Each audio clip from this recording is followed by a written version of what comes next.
analisis di dalam linguistik forensik. Sebelum kita ikuti secara pasti katanya tema-tema yang terdapat di dalam silabus. Pak Amin hari ini dikumpulkan oleh Pak Nadiem Makarim untuk diberi arahan oleh KPK terkait laporan harta kekayaan penyelenggara negara. Nah itu repot-repotnya jadi pejabat negara.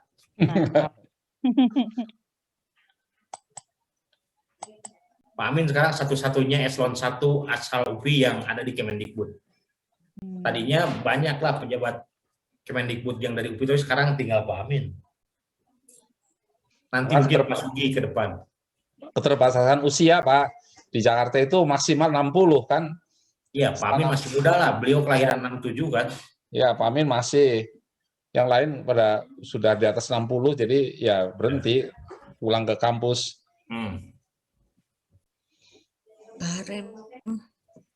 Pak Karim yang rumahnya Nusa Hijau, Pak. Kenapa? Pak Karim yang rumahnya Nusa Hijau. Karim Suryadi itu enggak di Kemendikbud, enggak.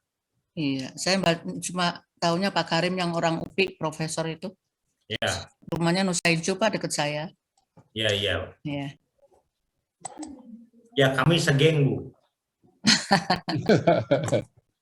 Dulu saya ke linguistik juga dari beliau, Pak. Kan saya bawanya bahasa Inggris gitu. Iya. Pak Aminuddin, Pak Karim. Itu tutor, mentor-mentor saya dua-duanya juga. Iya. Saya orang bahasa Indonesia, tapi saya diasuhnya oleh orang bahasa Inggris, Bu. Nggak tahu kenapa loh. Jadi tidak mengakar di bahasa Indonesianya. Iya. Oh. Malah lebih dekat dengan orang-orang bahasa Inggris, mungkin karena secara keilmuan lebih beririsan dengan mereka mungkin dibandingkan dengan di bahasa. Karena dari dulu tidak pernah sekolah kependidikan, Bu. Oh iya. Nondik terus ngambilnya. Baik. Sekarang saya akan ambil aja ya bagaimana analisis pragmatik di dalam kajian linguistik forensik ya.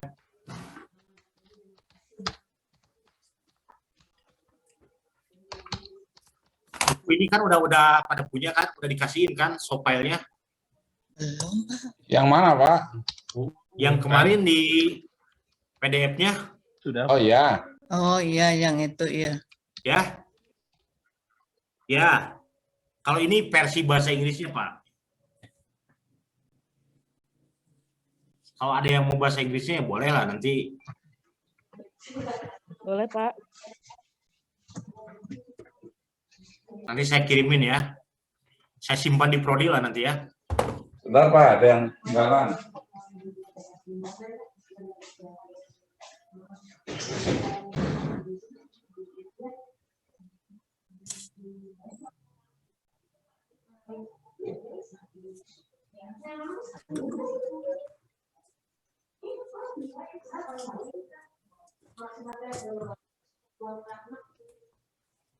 Belajar pragmatiknya udah hatam belum? Belum, Pak. Belum, Pak. Hah? Belum. Kenapa belum? S3 mah udah tamat atau belajar pragmatiknya? Sambil berjalan, Pak, karena tadinya tidak dari linguistik itu tadi. Saya Siap, juga Pak. bukan dari linguistik tadinya. Bu. Ya, siap, Pak, siap. Ada buku pragmatik ya. Punya saya minggu depan saya titip semua bukunya di Bu Seni ya. Iya, Pak. Atau nanti saya titip, saya sampaikan ke kubikalnya Pak Sugi deh. Oh, siap, Pak. Biar Pak Sugi yang distribusikan. Ya, siap, Pak. Jadi Pak Amin itu sekarang kan kepala badan ya. Nah di badan bahasa itu ada kelompok kajian KKLF namanya. Kelompok kajian linguistik forensik. Nah yang lagi dibereskan itu arahnya bagaimana menciptakan ahli-ahli bahasa yang sebanyak-banyaknya, karena permintaan tenaga ahli baik itu ke balai bahasa atau ke badan bahasa Kalau ke UPI udah jangan usah ditanya lagi lah. Itu banyak sekali. Tetapi ya itulah yang sangat disayangkan, kapasitas ahli itu masih belum beragam gitu ya. Dan ini yang menyebabkan bahwa delik pidana yang berbarang bukti bahasa itu adalah kasus yang sifatnya subjektif. Padahal tidak ya. Delik pidana yang berbarang bukti bahasa itu bisa objektif sepanjang ahlinya ya benar ya. Hari ini saya diberi catatan katanya, Dut, diskusikan tentang tindak tutur katanya. Lalu bagaimana pemanfaatan dalam pembuktian pidananya sebelum kita ikuti jadwal di dalam silabus nanti. Nah, pernah dengar teori tindak tutur nggak? Pernah Pak dengar. Dicek Belum, ya, Pak. pernah dengar loh ya. Itu kan konsepnya siapa? Austin ya. Tindak tutur gitu ya. Karena dia melihat adanya deskriptif falasi, ya, ada kesalahan deskriptif dalam pernyataan terkait definisi kalimat. Jadi adanya tindak tutur itu diawali dari sebuah pandangan. Adanya pandangan Austin ya yang melihat adanya deskriptif falasi dalam pandangan linguistik, dia mendefinisikan apa itu kalimat. Jadi tadinya itu kalimat itu kan didefinisikan sebagai pernyataan yang dapat dibuktikan benar dan salahnya. Nah, itu yang pertama. Nah, Austin melihat ternyata ada beberapa kalimat yang tidak bisa dibuktikan benar dan salahnya. Maka di sana lahir konsep tindak tutur. Dia membedakan adanya tuturan konstatif dan tuturan performatif. Ini nih awalnya nih ya. Tuturan itu dibedakan antara tuturan konstatif dan tuturan performatif. Tuturan konstatif itu adalah tuturan yang bisa dibuktikan benar dan salahnya. Itu untuk tuturan konstatif. Ya. Contoh, di Departemen Pendidikan Bahasa Jepang UPI ada dosen yang bernama Sugi Hartono. Bisa dinilai benar dan salahnya nggak? Bisa, Pak. Bisa. Bisa. Untuk kalimat-kalimat yang bisa dinilai benar dan salahnya, maka itu dinamakan tuturan konstatif. Tapi kata Austin, ada beberapa kalimat yang tidak bisa dibuktikan benar dan salahnya. Nah, tuturan yang tidak bisa dibuktikan benar dan salahnya itu, tuturan yang tidak bisa dibuktikan benar dan salahnya itu dikatakan tuturan performatif. Untuk tuturan performatif ini biasanya dikatakan sebagai tuturan yang berdimensi tindakan, gitu ya.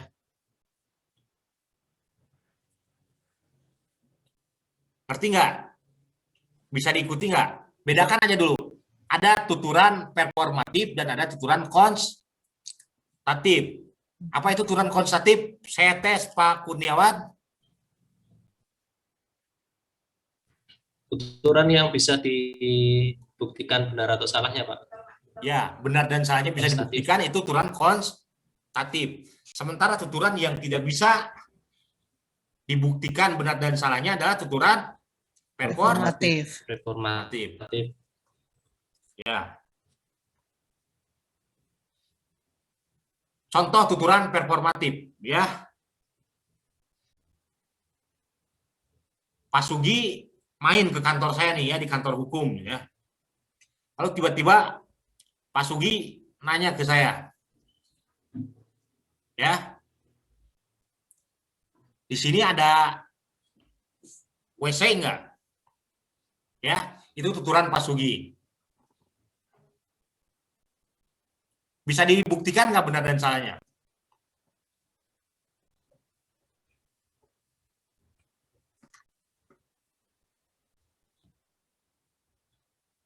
Berarti bisa dong.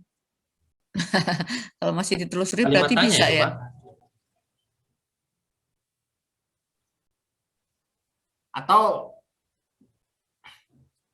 tadi kan konteksnya nih ya, Pak Sugi berkunjung nih ya ke juniornya nih ya. Dalam konteks Pak Sugi sebagai senior, pengen lihat nih juniornya ada nggak di kantor hukum, ngantor nggak. Dia main ke kantor saya. Lalu saya sebagai junior menyambut senior ya, saya berkata begini ke Pak Sugi, minum panas apa dingin Pak? Ya, pernyataan saya, perkataan saya, tuturan saya bisa dibuktikan benar dan salahnya tidak? Tidak. Belum tahu. Loh, kok belum tahu? Kan panas Itu atau konteksnya sudah dingin. dijelaskan Bu tadi. Perkataan saya bisa, pernyataan tuturan saya bisa dibuktikan nilai dan salah, benar dan salahnya tidak? Pak, Tidak. mau minum panas atau dingin? Penawaran, Pak. Offering. Enggak, saya tanya, Penawaran. bisa dibuktikan benar dan salahnya enggak? Tidak, Pak, tidak. Tidak bisa ya? Ya. Nah, tuturan yang tidak bisa dibuktikan benar dan salahnya itu dikatakan tuturan apa? Reformatif. Performatif. Nah, tuturan performatif ini biasanya tuturan yang berdimensi tindakan. Tindakan. Ya. Untuk tuturan yang berdimensi tindakan ini hanya bisa diukur validitasnya, paling tidak untuk dikatakan sebagai tindakan tertentu. Dalam konteks tadi, Pak Sugi datang ke kantor saya lalu saya menyampaikan tuturan. Mau minum panas atau dingin, Pak?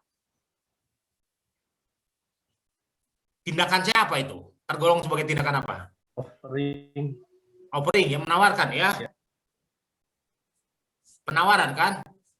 Ya. Nah, tindakan itu tidak bisa dibuktikan benar dan salahnya, tetapi hanya bisa diukur validitasnya, paling tidak untuk dikatakan sebagai bentuk offering, penawaran.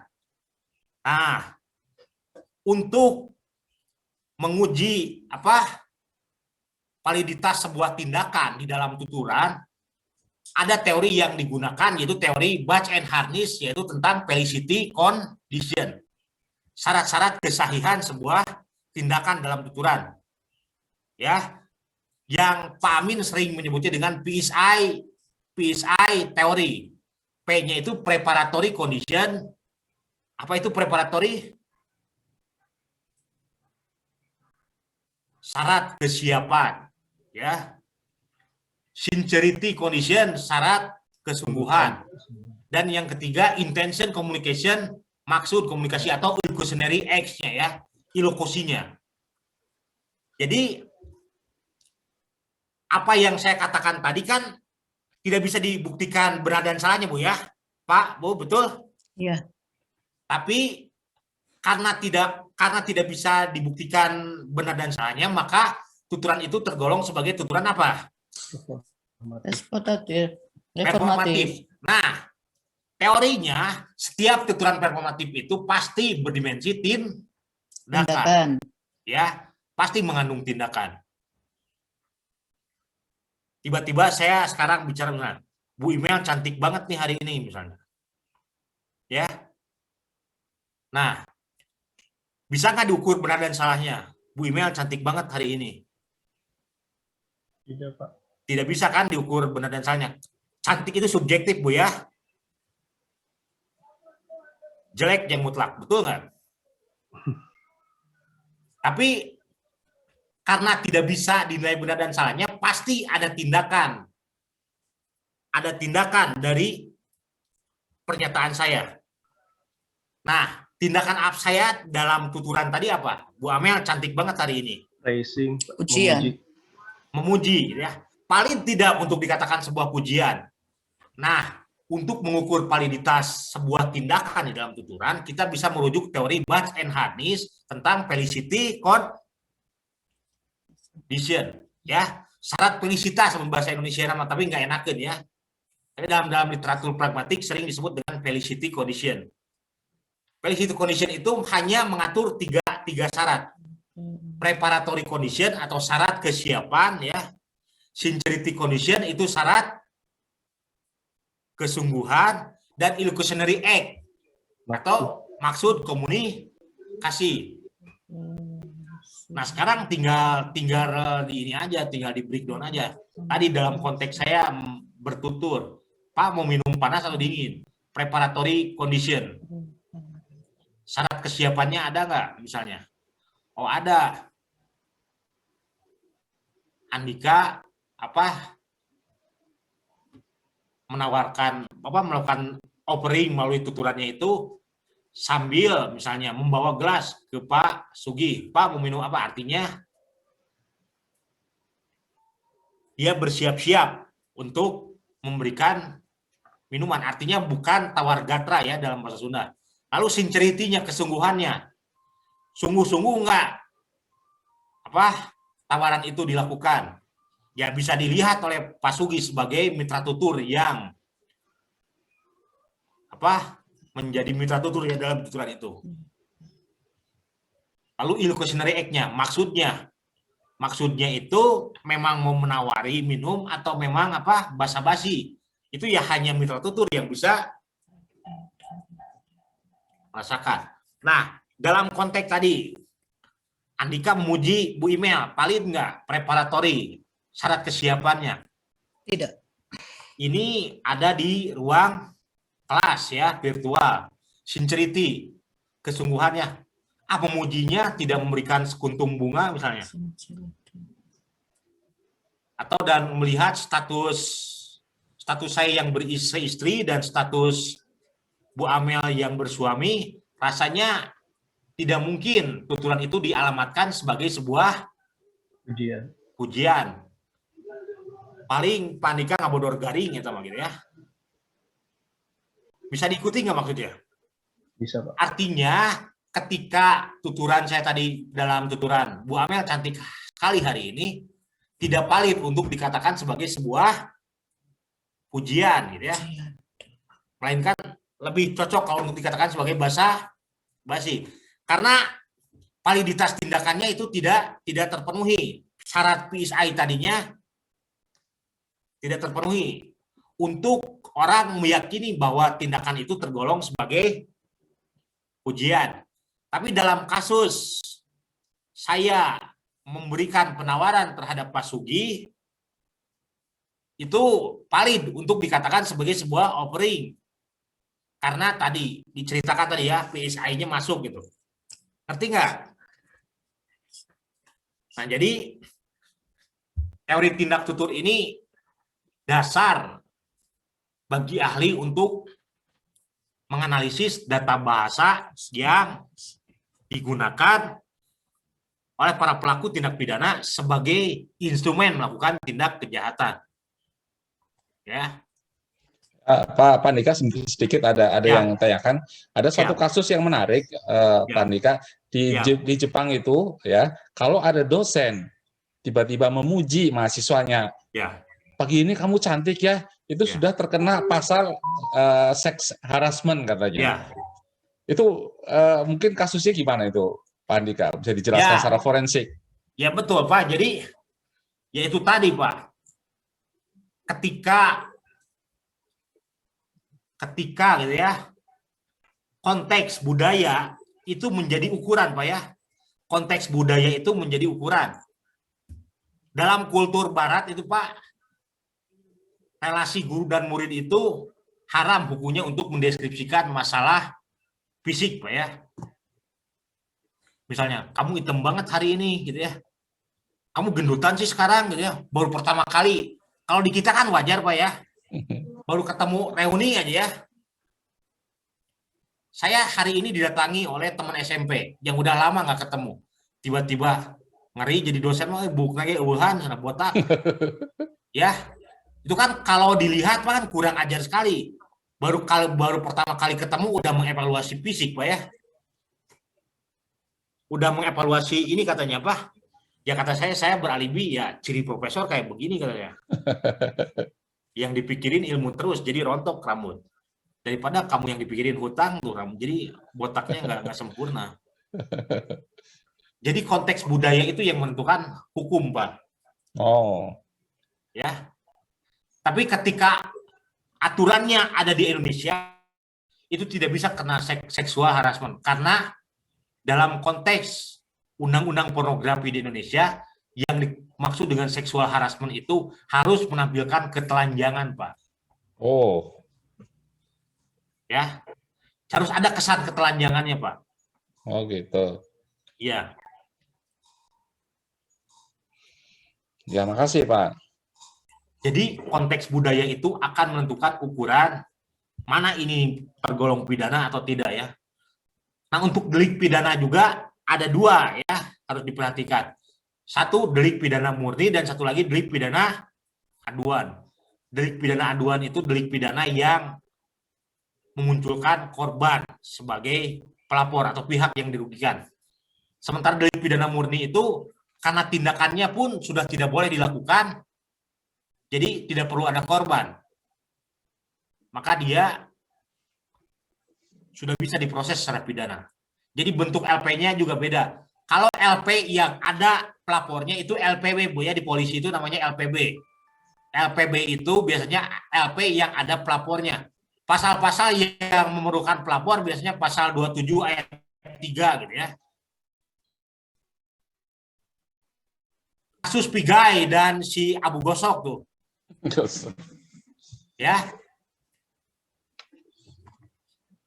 Kasus Pigai dan Abu Gosok kan didamaikan ya, Abu Janda dan Pigai itu didamaikan. Abu Janda itu dia bilang, apa kau sudah selesai berevolusi? Itu yang diperkarakan ya. Satu itu, dia mengatakan kepada Pigai, apa pentingnya Pigai? Pigai, kau sudah selesai berevolusi? Ya, itu delik aduan. Jadi masalah ketika ada orang yang dirugikan dan dia melaporkan. Untuk kasus ini sebetulnya terjadi error personal, salah alamat karena yang melaporkan itu bukan Pigai, itu KSPI ya. Lalu ada pernyataan Abu Janda yang bilang Islam arogan dengan ya, Pak Bu, Ya, Islam arogan ya. Apa agama pendatang dari Arab ini, membabat habis kearifan lokal, orang diharamkan batu bayar, bla bla bla ya. Nah itu delik murni Pak, tanpa ada pelapornya pun, ya, tanpa ada pelapornya pun itu bisa diproses. Jadi LPA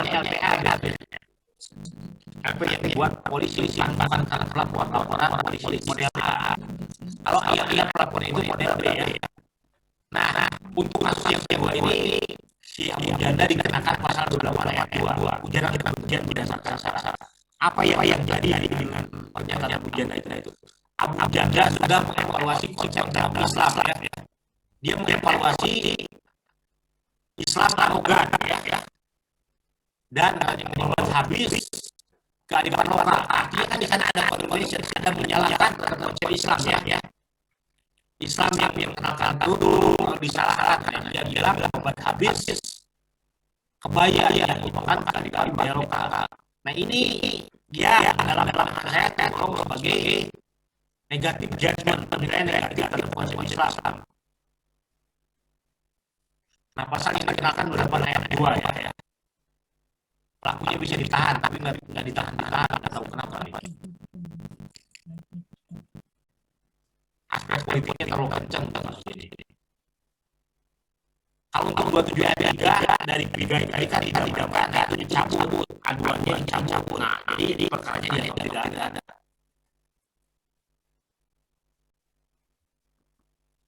Jadi bisa diikuti tindak tuturan kuantitatif dan tuturan perpor nanti ya. Nah sekarang juga kapan tindak tutur digunakan? Misalnya bapak ibu ya diminta jadi ahli ya,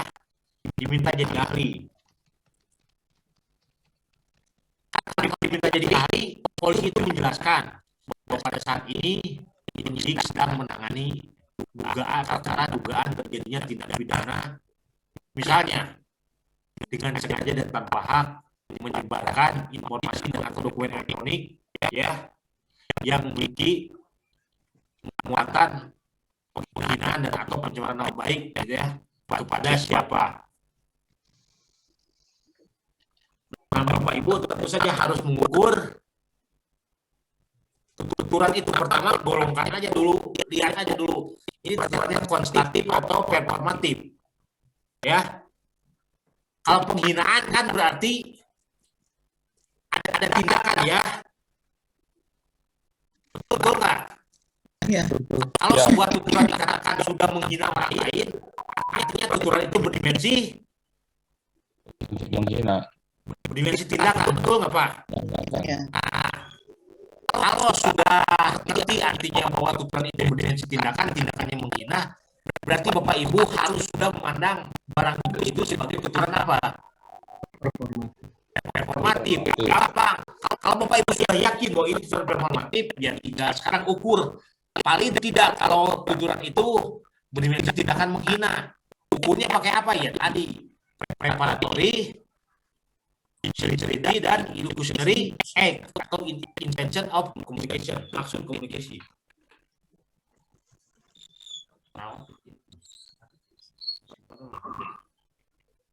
Jadi itu laminat ini.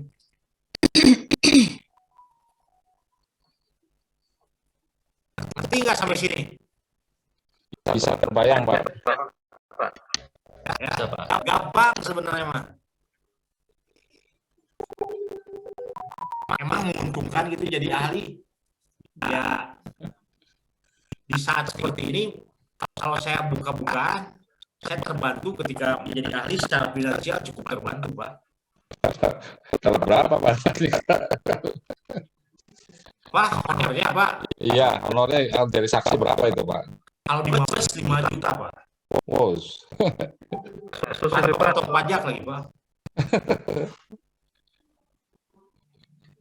Kalau di Polda, Jabar, paling 3 juta lah, Pak.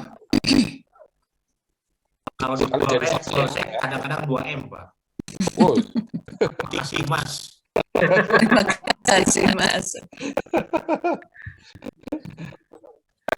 Pak Andika, Iya. boleh saya kalau mendengarkan teori tindak tunduk gitu ya dalam dunia bahasa Araban, Iya. kelihatannya kok hampir mirip dengan istilah jumlah insaiyah dan jumlah khobariyah. Gitu.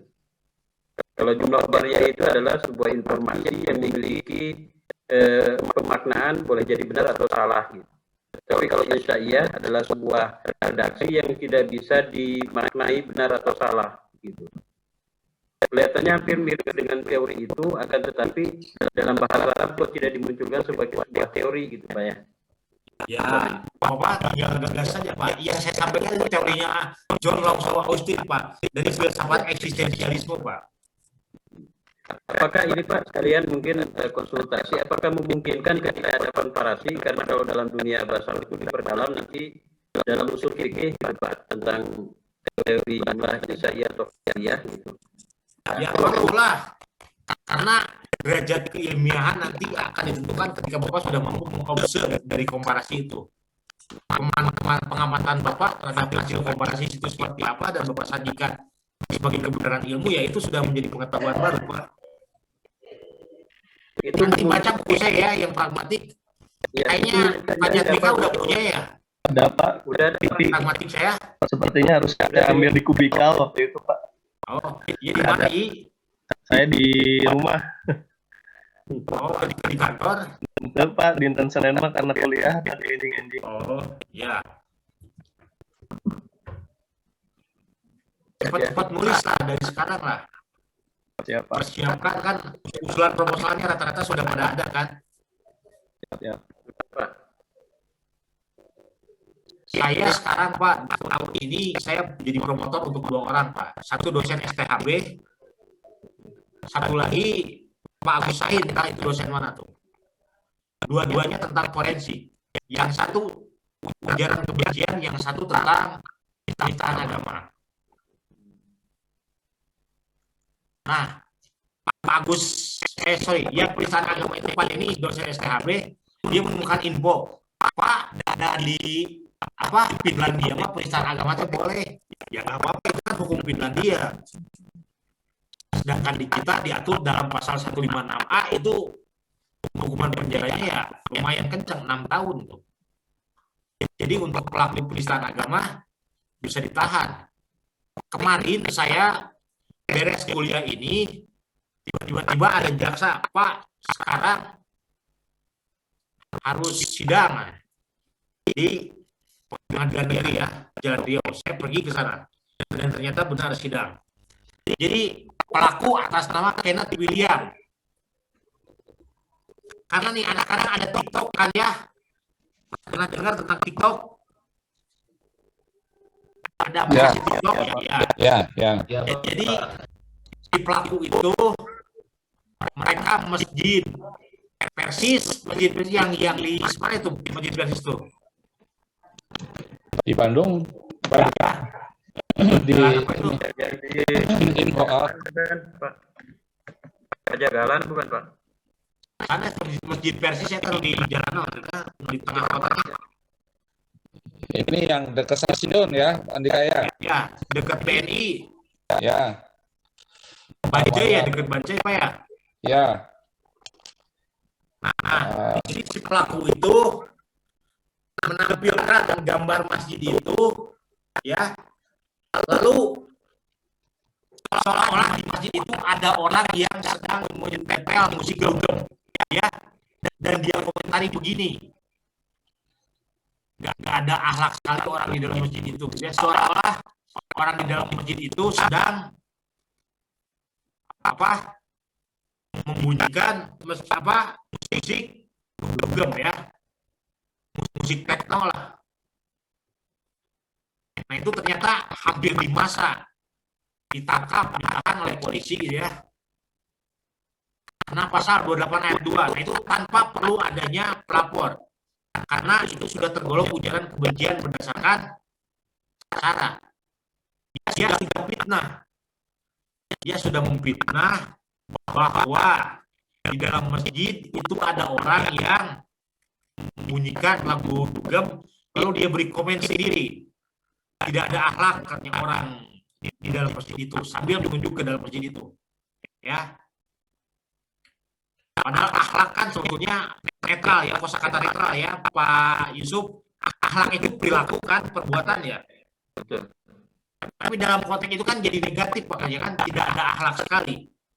Nah, ini bukti bahwa kita tidak bisa menerjemahkan secara leksikal, betul kan? Saya ngerti bahwa dalam bahasa Arab itu akhlak itu adalah perilaku atau action ya, bahasa Inggrisnya perbuatan kan? Ya. Tapi dalam konteks itu konotasinya negatif bahwa dia sudah menilai bahwa orang yang membunyikan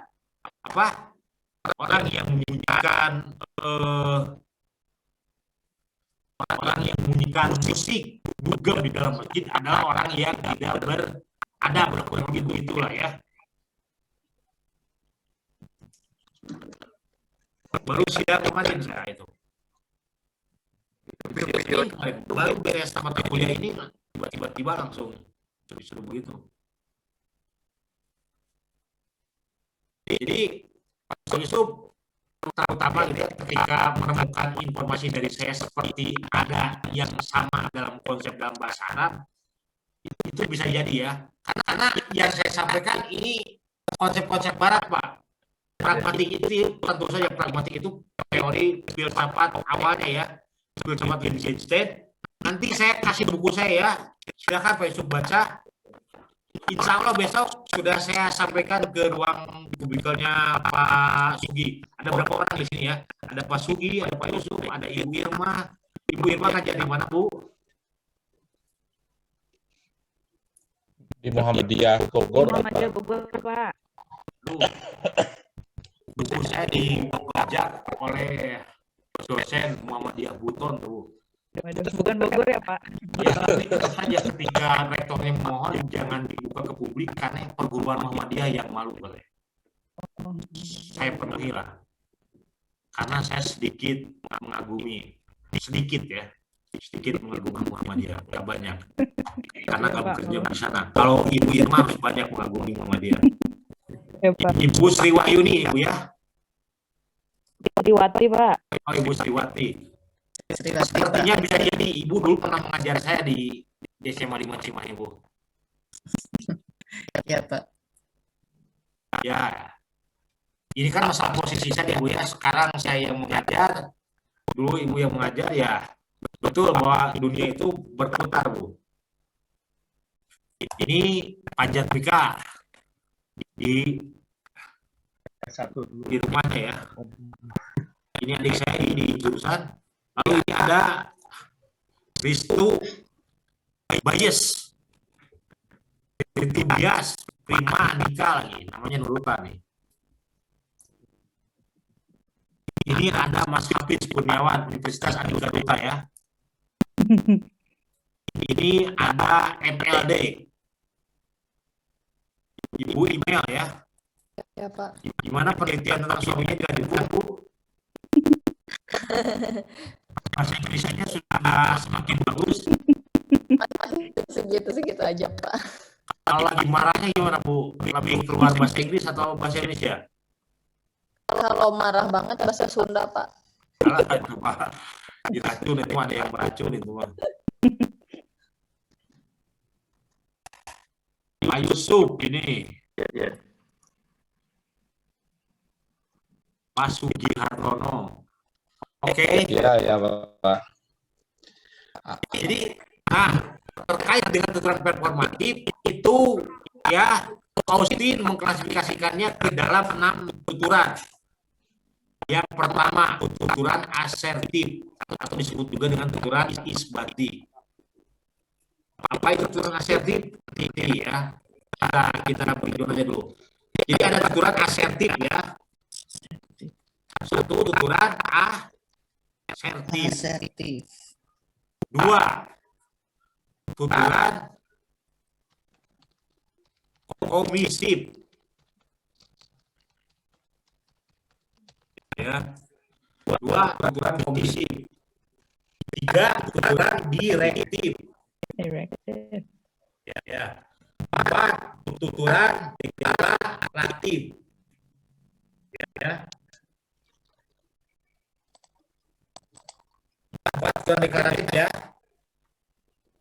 6, tuturan 5 ya. 5, tuturan ekspresif.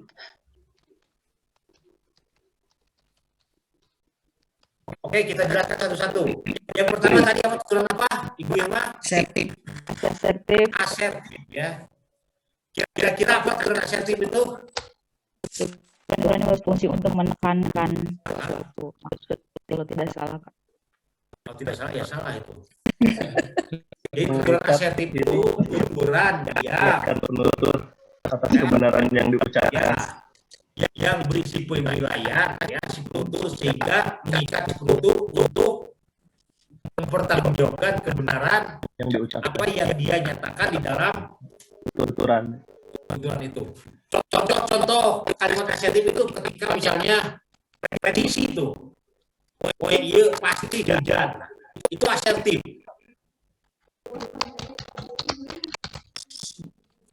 Ya, prediksi itu asertif ya. Jadi sebuah tuturan asertif itu berisi penilaian dari si penuntut terhadap suatu hal sehingga karena penilaian itu dia terikat untuk membuktikan kebenaran tuturannya itu ya. Jadi gampang tuturan asertif. Asertif itu tuturan yang mengikat si penuntut untuk membuktikan kebenaran apa yang ia tuturkan. Itu asertif. Komisif apa?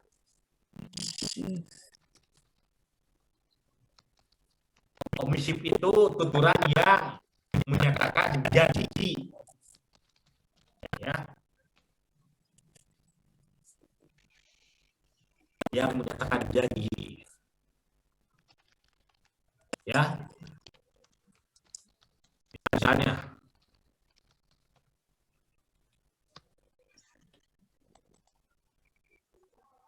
saya besok akan bayar hutang. Saya bayar besok misalnya. Itu sudah komisif ya.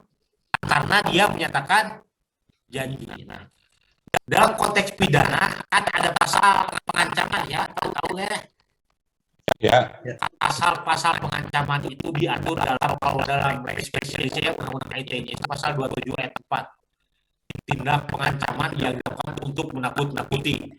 Nah, sebuah ancaman secara linguistik itu harus berbentuk tuturan komisif. Wajib hukumnya harus komisif.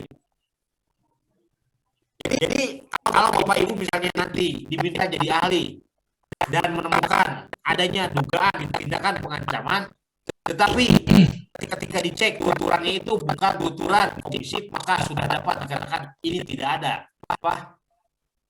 pengancamannya.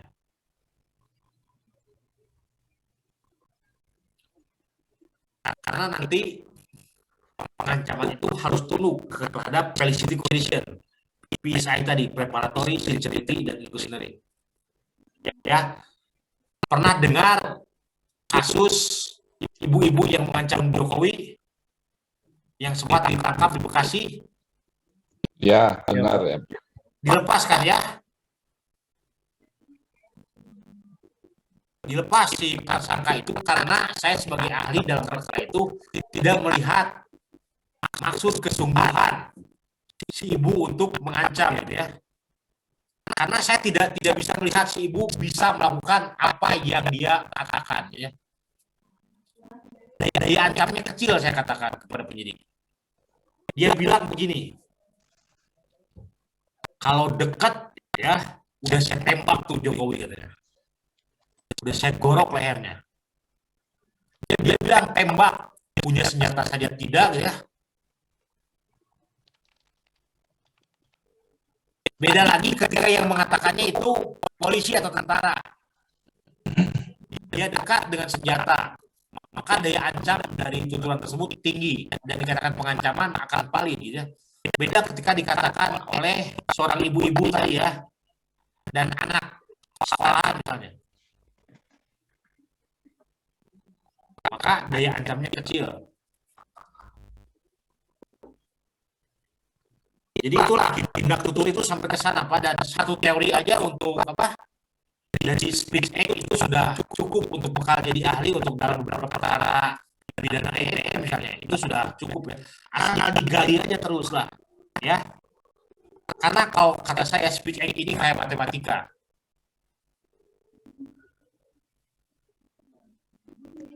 Bisa diikuti?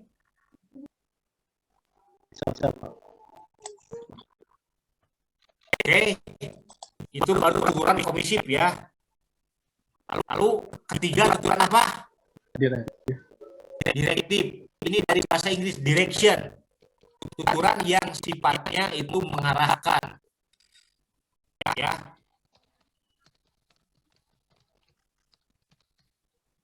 Direktif ini ada dua apa sifatnya, ada yang bersifat instruktif, itu perintah ya, dan ada yang bersifat request. Jadi ada direktif instruktif dan ada direktif requestif. Coba aja dalam kalimat seperti ini misalnya, ya, buanglah sampah pada tempatnya. Itu instruktif atau requestif?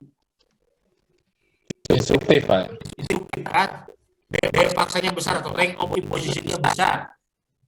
Bagi orang yang membaca kalimat tersebut, tidak ada kesempatan untuk mengelak dari perintah tersebut. Beda dengan requestif. Requestif itu silakan buang sampah pada tempatnya, atau ya. Kalau requestif itu kan permohonan ya, bisa untuk diabaikan oleh si minta tutur.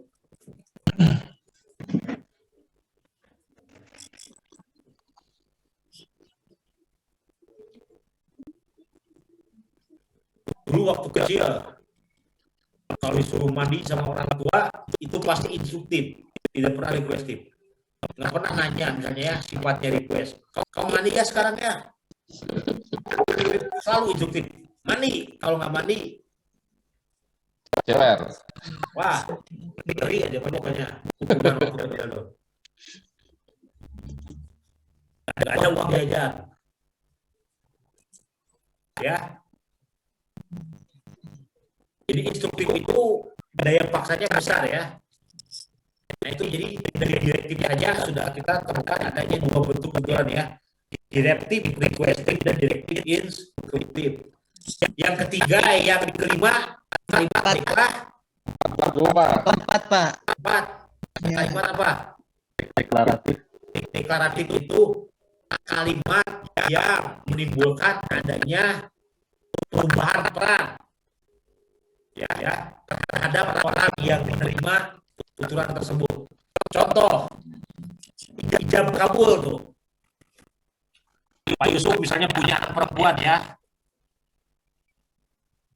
lalu bersama dengan laki-laki yang itu menjadi calon menantu. Dan ketika Pak Yusuf sudah mengatakan saya nikahkan, itu declare ya, saya nikahkan putri saya yang bernama Ajijah binti Yusuf dengan kau Ananda X bin dengan mas kawin dibayar tunai. Lalu ketika orang lain mengatakan sah, maka sudah dideklar orang tersebut sah menjadi suami anak Pak Yusuf. Betul nggak? Betul. Nah itu yang dimaksud dengan tuturan deklaratif. Tuturan deklaratif itu tuturan yang mengubah adanya peran ya, mengubah peran si tutur terhadap apa yang dia katakan. So, ketika saya deklar nih, hari ini ya, minggu depan kita nggak usah kuliah ya. Anda percaya kan dengan tuturan saya? Ya, Pak.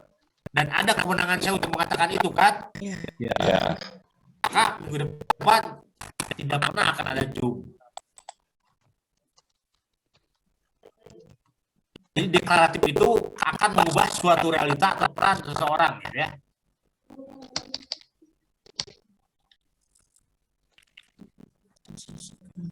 Tanggal 27 Januari ketika Rektor UPI mengatakan hari ini Senin 27 Januari saya lantik dan sahkan Saudara Dr. Andika Duta Bahari SPD MHUM sebagai Kepala Kantor Hukum Universitas Pendidikan Indonesia. Maka setelah beliau mengatakan itu, saya sah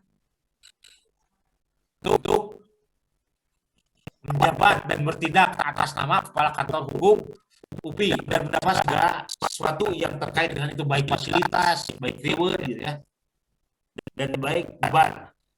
Dan apa, ke dalam WA banyak orang yang mengatakan apa? Selamat ya. Ya selamat pakar hukum katanya.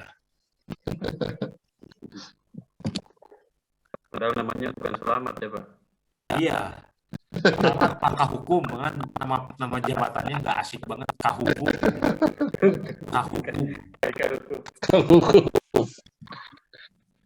Seperti terhukum kalau dalam bahasa Indonesia. Kahukum usaha, ya kahukum. Nah itu maksudnya deklaratif. Ekspresif itu ya yang menyatakan ekspresi atau perasaan si penutur. Contoh mengadu, mengucapkan selamat juga itu ekspresif. Selamat, Anda menang, ya. Atau aduh sakit, itu ekspresif, ya. Jadi ekspresif itu sering dikatakan juga dengan kata-kata psychological expression atau psychological statement.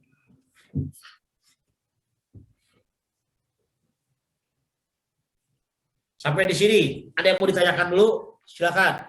Pak Andika, Ya, Pak. dari 5 tidak tutur ini, ketika kita bicara tentang forensik, itu kebanyakan yang tidak tutur yang seperti apa, Pak Andika? Kalau saya menemukan begini Pak, 27 ayat 3 itu sering ditandai dengan kalimat, dengan tuturan asertif Pak. Asertif ya. Ya. Penilaian. 27 ayat 3, penghinaan itu seringnya asertif. Karena dia menuduh gitu ya. Atau menyalahkan orang lain gitu ya. Karena kan penghinaan, kata terminologi hukum kita itu ketika orang lain sudah menyampaikan tuduhan kepada seseorang bahwa dia telah melakukan atau tidak melakukan suatu hal. Ya.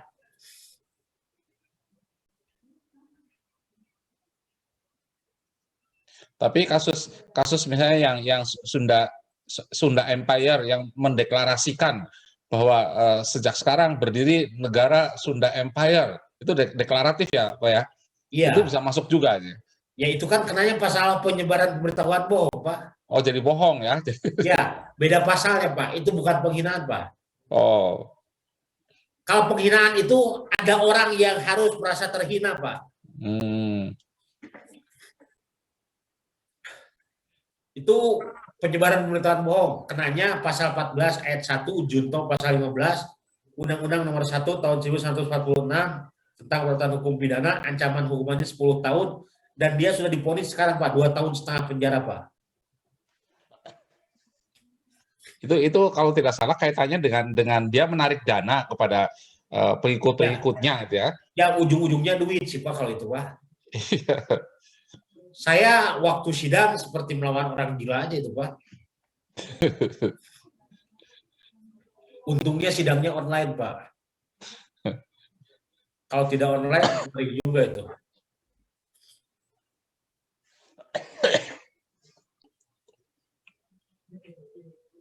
Itu kena pasal penyebaran pemberitahuan bohong, Pak. Sudah vonis itu.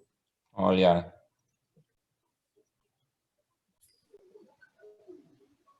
Pak Andika izin menanggapi, Pak. Silakan, Ibu Irma. Terkait analisis pragmatik dalam konteks forensik ya, Pak.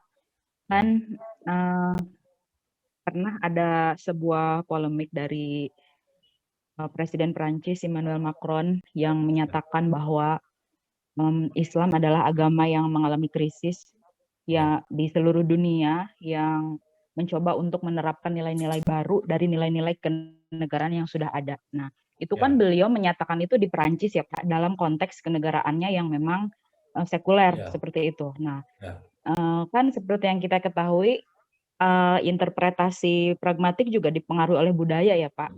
Nah, hal seperti ini apakah bisa dikaji secara forensik linguistik juga, Pak? Karena itu kan menimbulkan polemik, tapi secara kebudayaan di negaranya itu dianggap tidak masalah gitu, Pak.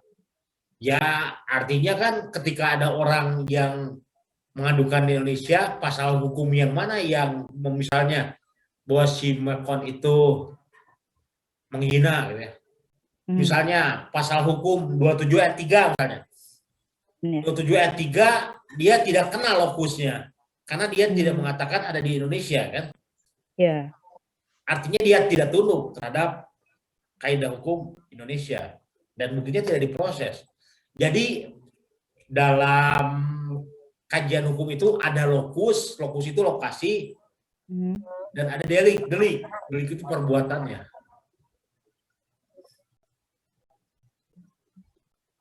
Berarti itu tergantung siapa penggugatnya gitu, Pak ya. Tapi itu rata-rata digugat oleh seluruh penduduk Muslim dunia, Pak, itu. Iya kan, ketika bicara hukum positif itu kan harus ada rujukan hukumnya yang mana kan? Ini kan tidak pernah terjadi. Ya artinya kan tidak bisa. Kalau di sana mengatakan ada penghinaan, ya. Tapi penghinaan secara umum ya, bukan penghinaan dalam terminologi hukum kan?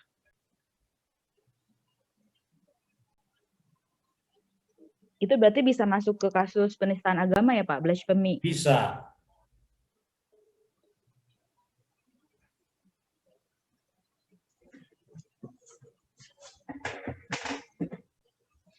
Bisa lah. Tapi kalau diadukan misalnya sama polisi Indonesia ya nggak akan bisa itu. Karena kan lokusnya gitu di Indonesia tuh ya teman.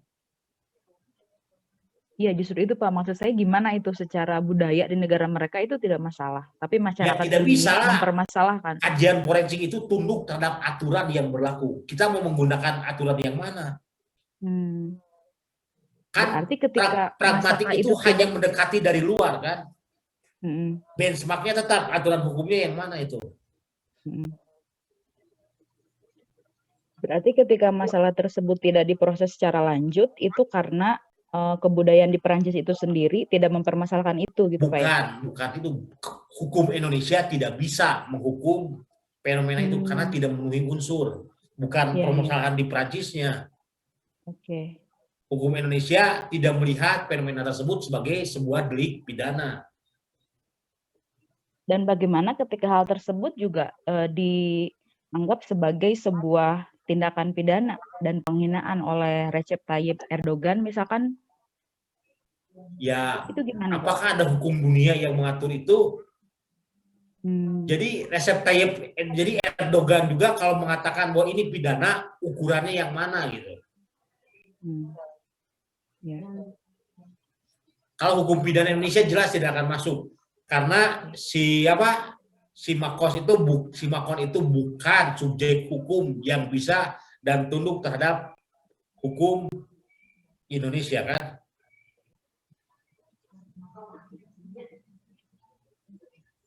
Gampang, jangan dibawa pusing lah. Boleh menambah sedikit? Ya, silakan. Kalau misalnya kasus tadi Macron tadi adalah orang asing yang tinggal di Indonesia, berarti itu sudah menjadi subjek yang harus tunduk terhadap hukum Indonesia. Ya, itu Pak, subjek hukum. Jangankan tinggal di Indonesia, dia sedang berwisata saja. Ya. Dia sedang berwisata, lalu dia tiba-tiba ngomong gitu. Ya kenalah, karena lokusnya terjadi di Negara Kesatuan Republik Indonesia.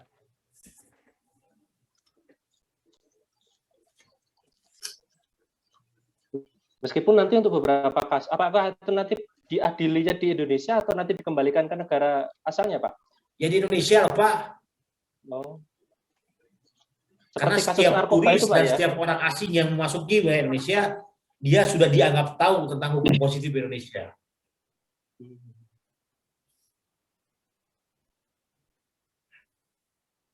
Pak Andika, punten saya masih bingung.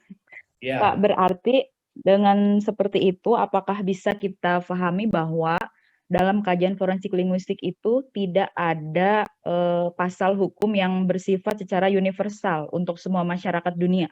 Tidak ada. Tidak ada ya? Kecuali HAM, Pak, ya? Kalau HAM bagaimana, Pak? Hukum HAM internasional Sama, itu. Sama aja, Pak. Misalnya begini ya. Kultur orang Arab ya, Pak ya. Pak Yusuf, koreksi saya kalau salah. Kalau orang Arab ketemu ya, lalu megang jenggot saya, bilang Jamil misalnya begitu. Apakah itu beradab, Pak? Mereka beradab, Pak. Beradab kan? Ya, coba saya tiba-tiba datang ke Pak Sugi, lalu saya pegang jenggot Bapak seger sekali hari ini. Itu pelanggaran HAM kan, Pak? Kurang ajar nih. Ketemu langsung pegang muka lagi, Pak. Iya kan, Pak ya? Nah, tapi di Indonesia ketemu dengan teman lalu dia pegang pantat, pukul pantatnya, itu wajar kan? Soklah email misalnya ketemu dengan Irma ya, udah pernah ketemu lah, lalu 1 tahun kemudian baru ketemu ya, atau 6 bulan kemudian, lalu email tepuk pantat Irma, hey, disertasi lu udah selesai belum? Wajar nggak? Normal nggak kayak gitu? Normal. Masih berterima kan? Iya. Masih sangat mungkin kan terjadi ya. So, lakukan itu terhadap orang Arab. Kamu pukul pantatnya, kamu akan dibilang kurang ajar itu. Betul, Pak Yusuf? Ya sama seperti halnya nama binatang juga, Pak. Kalau orang Arab disebut bakor, disebut sapi itu marah mereka. Tapi kalau disebut hal yang biasa begitu. Iya kan, kalau dipukul pantatnya orang Arab tidak mungkin kan? Ya, mereka marah, Pak. Ngambek kan? Kalau kita kan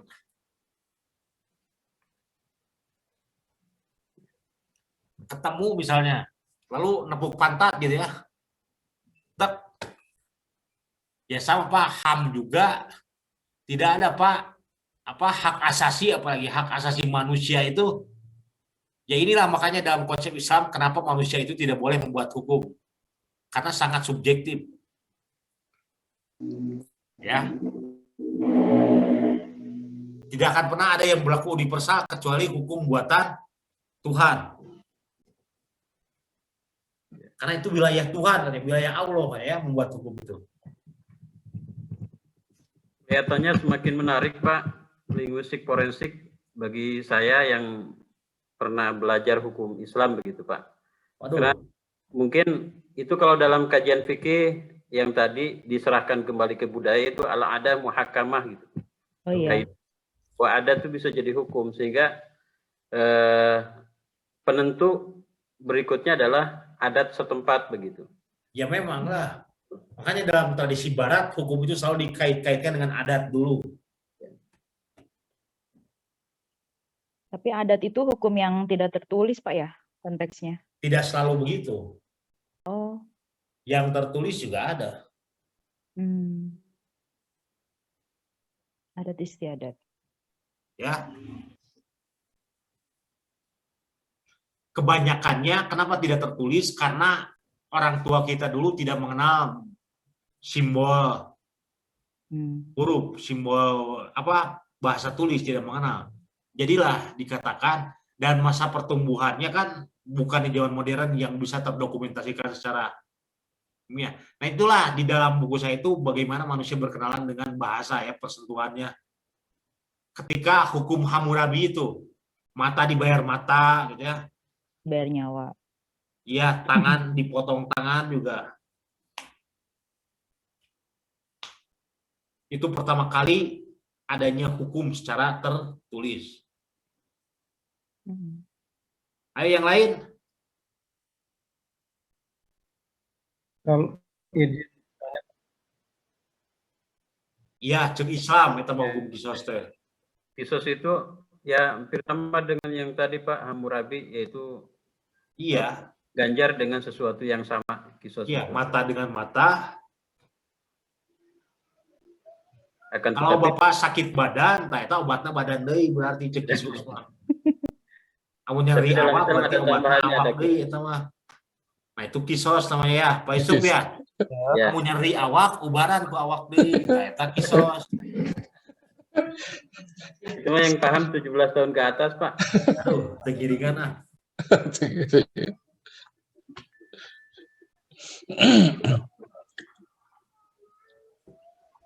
Ayo yang lain. ini Pak, Ya, kalau dari pengalaman Bapak, kasus-kasus yang pernah Bapak sebagai saksi ahlinya, kira-kira tindak tutur jenis apa Pak yang paling dominan gitu? Jadi kasus gitu. asertif. Asertif itu Asertif karena orang Indonesia mah dalam menilai itu cenderung untuk mempermalukan orang lain.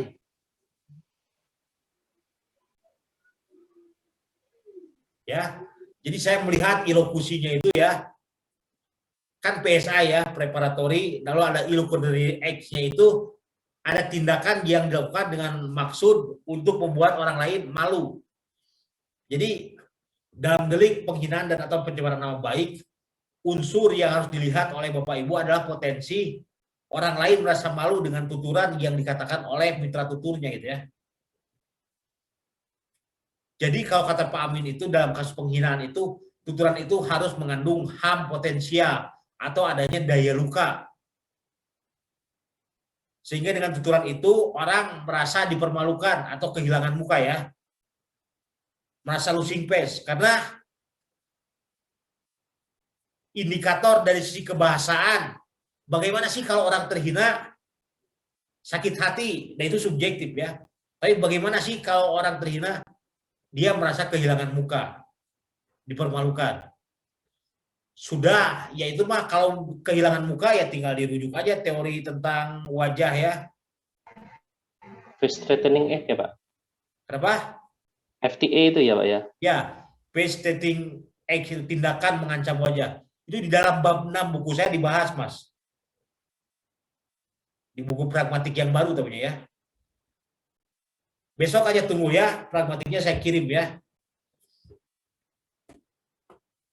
Kalau ada yang di kampus silakan main ke kantor hukum, ada kayaknya di sini di kantor. Di kampus hari ini sampai jam berapa, Pak? Ya lah, sebentar lagi pulang Pak, capek Pak. Oh, sampai. Jam 3 lah, sudah beberes beberapa SK tadi Pak, ada MOU ada berapa.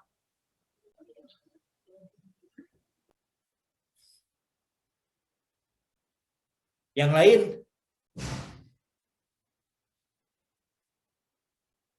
Jadi teori tidak tutur tinggal dikuasai saja Pak ya. Ini untuk salah satu alat bagi kita. Karena kalau saya sih memandangnya lebih dari itu ya, dalam teori pragmatik itu bagi saya ini logika hukum. Karena logika hukum kita kalau saya telaah gitu ya, kena semuanya Pak kalau sama pragmatik mah.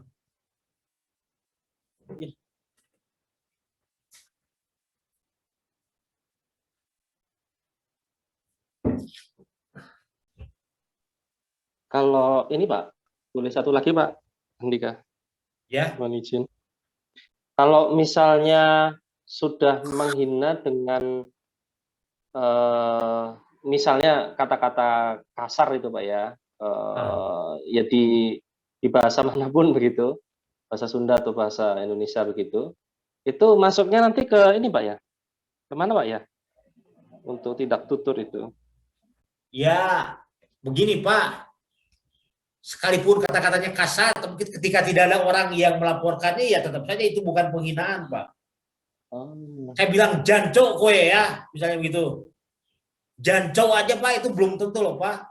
Belum tentu itu akan menjadi delik pidana ketika misalnya yang menyampaikannya itu mempunyai social distance yang rapat, yang dekat, intim misalnya. Ya.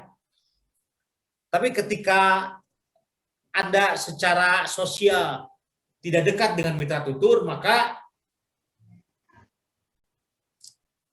ya itu akan berubah menjadi delik ketika orang itu tersinggung gitu ya dan melaporkannya. Jadi ketika dalam bahasa Indonesia ya, saya pernah ditanya anjing misalnya gitu ya. Itu tidak akan menjadi apa-apa kalau tidak ada orang yang melaporkan. Tapi ketika misalnya tiba-tiba saja Bapak dipanggil si anjing oleh orang yang secara sosial dia tidak punya keakraban, tidak punya kedekatan. Artinya kan itu penghinaan, artinya ada plot di sana, ada cemooh kan. Jadi Bapak jangan lihat ke pragmatik itu tidak pernah melihat ke bentuk leksikalnya Pak. Tetapi konteks penggunaan itu seperti apa. Dia akan ukur bagaimana hubungan antara penutur dan mitra tutur gitu ya. Dalam kasus Abu Janda dan Pigai gitu ya. Yang jadi masalah kan itu ketika digunakan teori presuposisi, peranggapan. Kalau sudah selesai bertransformasi belum Pigai. Ada peranggapan dari Abu Janda kepada Pigai bahwa Pigai itu adalah hewan yang belum sempurna melakukan evolusi. Dengan kata lain, si Abu Janda itu sudah memposisikan Pigai sebagai nyomet, sebagai nyemot, sebagai monyet ya, yang belum selesai, belum sempurna berevolusi. Nah itu di sana apa? Di sana terjadi penghinaannya. Saya ditanya waktu jadi ahli untuk perkara Ahok Pak ya, pertama kali nih ya. Saya lawan Bambang Kaswantipurwo dan Rahayu S. Suciati. Jangan mau ditipu pakai Al-Maidah ya. Di mana itu penghinaannya katanya, penistaannya di mana?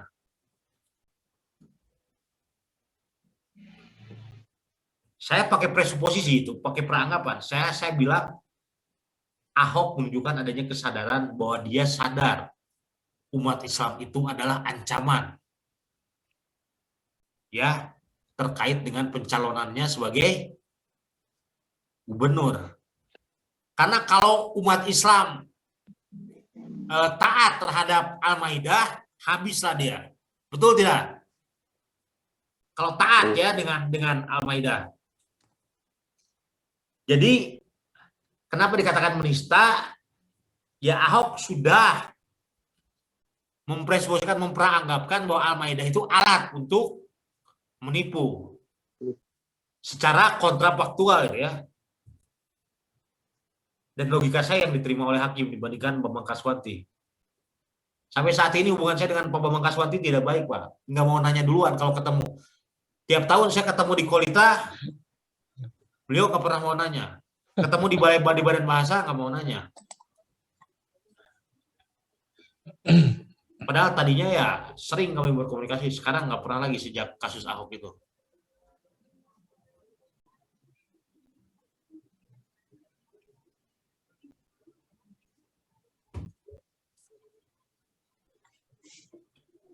Saya baru lulus S2 itu Pak dulu Pak, 2007. Harus lawan 2 orang guru besar dari UI lagi.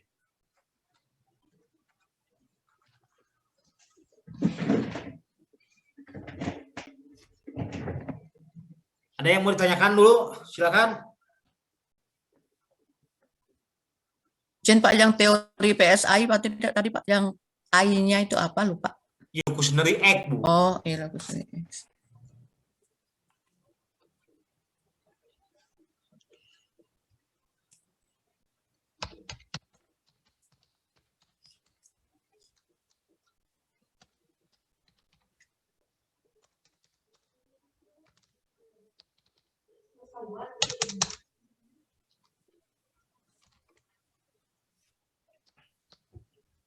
Dokumentasi ah.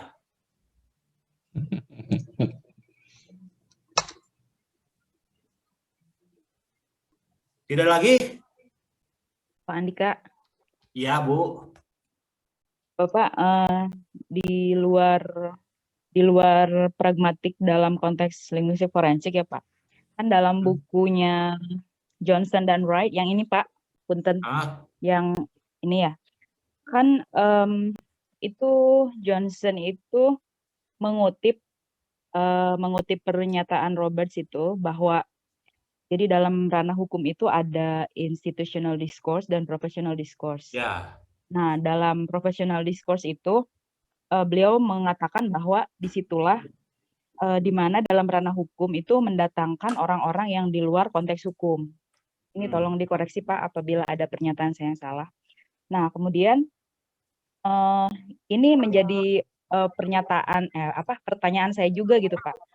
Berarti dalam hal ini betapa luasnya ranah forensik linguistik. Nah, terus yang ingin saya tanyakan itu sejauh mana forensik linguistik memegang peranannya dalam hukum gitu. Apakah setiap kasus yang menimbulkan konflik antara bahasa lisan maupun tulisan yang dijadikan sebagai evidence seperti itu, atau memang bisa juga diaplikasikan dalam konteks di mana sebuah kasus itu mengandung interaksi bahasa manusia, tapi kan bukankah manusia itu sendiri makhluk yang memang berkomunikasi dengan orang lain gitu Pak? Ini pemohon pencerahannya di sini Pak. Ya, spektrum linguistik itu luas Bu ya. Apa? Forensik. Ya, linguistik. Sepanjang orang menggunakan bahasa ya, pasti dia akan berdampak hukum. Apalagi dikaitkan dengan interaksi dengan orang lain, pastilah interaksi itu tidak akan pernah mulus lancar Bu ya, pasti akan ada crash bahasanya, benturan dengan kepentingan orang lain. Nah, terjadinya permasalahan hukum itu ketika interaksi yang dibungkus melalui bahasa ya. Bahasa itu kan selalu membawa kepentingan Bu, tidak pernah bebas nilai Bu. Ya. Bahasa itu selalu membawa kepentingan. Dan ketika disampaikan, ya tentu saja karena aktivitas berbahasa itu aktivitas yang berorientasi pada pencapaian tujuan. Ini akan berbenturan dengan kepentingan orang lain. Bapak mohon maaf itu ada. Ya.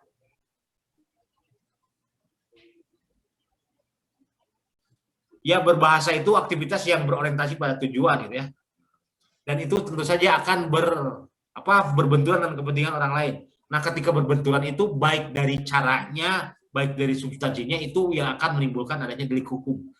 Dan yang paling penting untuk diingat bahwa linguistik forensik itu tidak hanya sebatas bagaimana kita melihat tuturan orang lain itu berdimensi pidana. Justru sebaliknya, bagaimana tuturan orang lain itu agar tidak menjadi pidana gitu ya.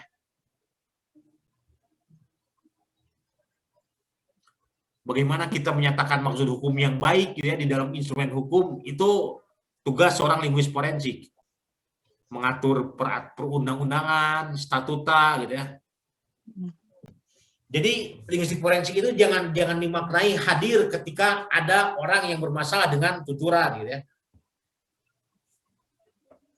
Tidak hanya terbatas pada itu ya Pak berarti. Ya tidaklah. dari instrumen, dari proses juga, gitu kan.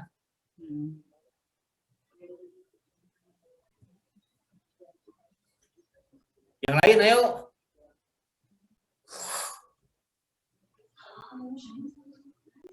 Ayo yang lain.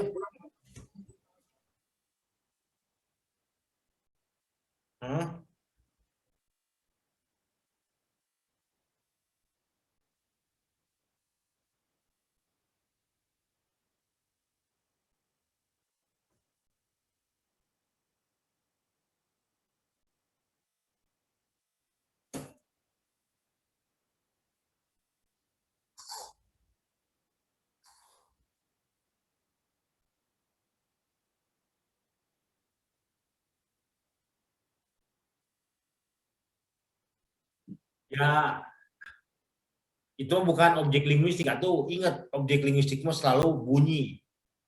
Dan dalam bahasa Indonesia, apakah suprasegmental seperti itu membedakan makna? Tidak.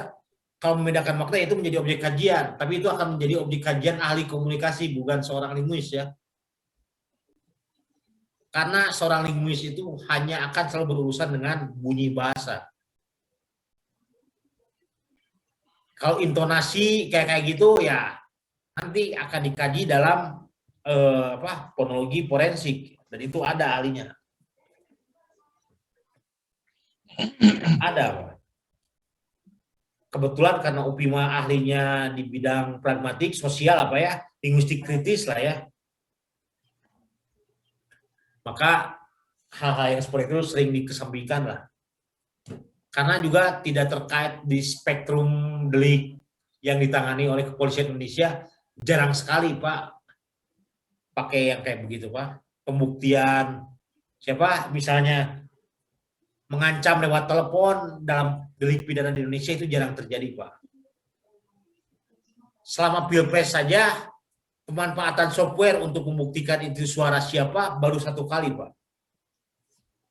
Itu ketika ada gosip 70 juta kertas suara yang sudah dicoblos gambar Jokowi mendarat di Tanjung Priok. Dan itu disampaikan oleh voice note. Nah, polisi merasa perlu untuk menganalisis ini suara siapa. Dan itu baru pertama kali digunakan analisis fonologi. Kalau selebihnya lebih ke analisis penggunaan bahasa sih. Lebih ke pragmatik. Pak Andika, itu berhubungan juga dengan ini nggak Pak, analisis mikroekspresi seperti itu? Iya, kan bahasa Indonesia itu bukan bahasa seperti Jepang Pak ya, yang mengenal segmental, suprasegmental Pak ya, sebagai pembeda arti ya Pak ya. Ya. Kalau bahasa Indonesia kan tidak kan? Tidak membedakan arti, tapi bukan berarti tidak berarti. Dalam bahasa Jepang, perbedaan intonasi itu bahkan menjadi bahaya. Seperti kara, Pak ya, kara yang artinya kosong dengan kara yang panjang artinya apa, Pak? Dari Pak. Dari. Ya. Kara kosong tuh, kara panjang dari.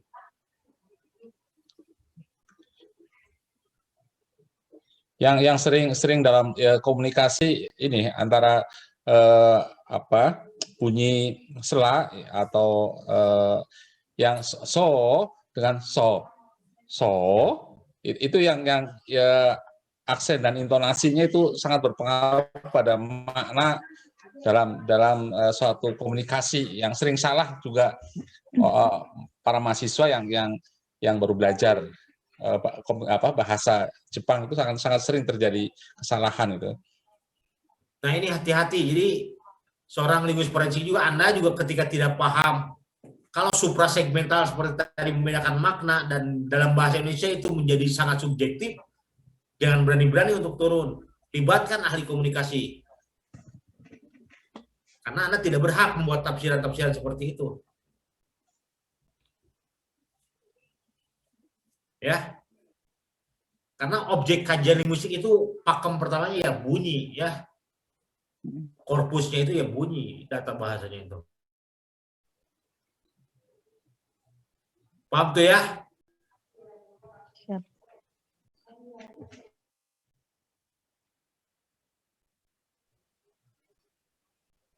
Yang lain?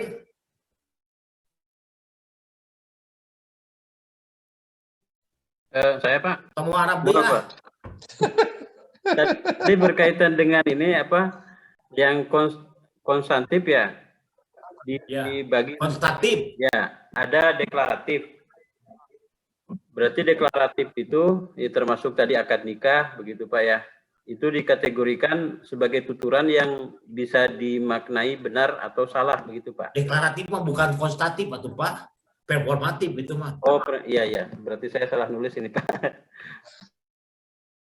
Makanya itu tadi seperti yang pembagian tadi Pak Khobariyah Insya Iya, yang bagian yang asertif, yang komisif itu adalah jenis-jenis tuturan performatif. Iya. Ya. Berarti sama persis Pak dengan yang saya indikan tadi. Itu masuknya kalau dalam bahasa Arab tuh jumlah insya'iyah. Ya, saya diajar bahasa Arab, Pak.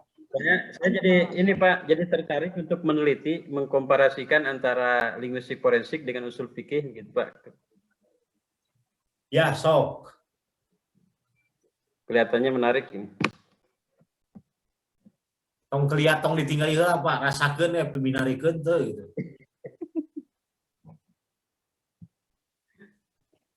Yang lain.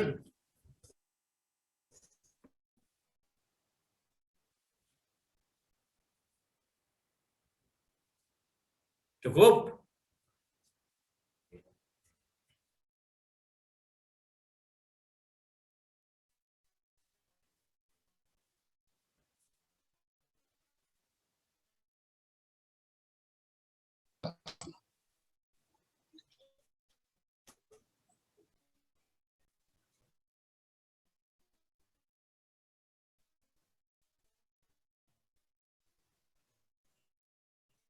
Cukup ya? Ibu Ibel cukup? Ibu Ibel udah ngerti? Ya Pak. Diem baik. Udah Pak. Di mana ini? Di rumah atau di mana? Di rumah. Mana suaminya? Ada Pak. Sok senang ngambok cikan mana? Ente tuh Pak mun kalau lagi berantem entah. Sok berantem gitu. Enggak. Jadwal. Oke lah. Ini siapa ini? Oh, Jatmika ya. Pak Yusuf udah ya? Udah Pak. Banyak kesamaan dengan bahasa Arab ya ternyata ya konsep linguistik ya.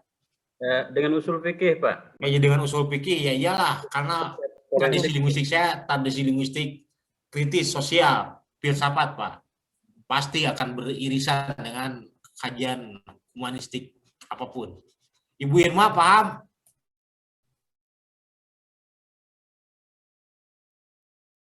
Nanti aja ngertinya mah kalau udah baca aja. Yap. Sekarang biar aja jadi misteri dulu. Menarik, Pak. Ya, Restu, kumaha Restu? Paham tuh? Ya bisa asal bisa diikuti dulu lah ya. Oke, terima kasih ya. Sampai bertemu lagi minggu depan. Mudah-mudahan Pak Amin minggu depan sudah bisa masuk. Assalamualaikum warahmatullahi wabarakatuh. Waalaikumsalam warahmatullahi wabarakatuh. Oke, see you. Terima Bye. kasih Thank you. Pak. See you. Assalamualaikum. Waalaikumsalam warahmatullahi wabarakatuh.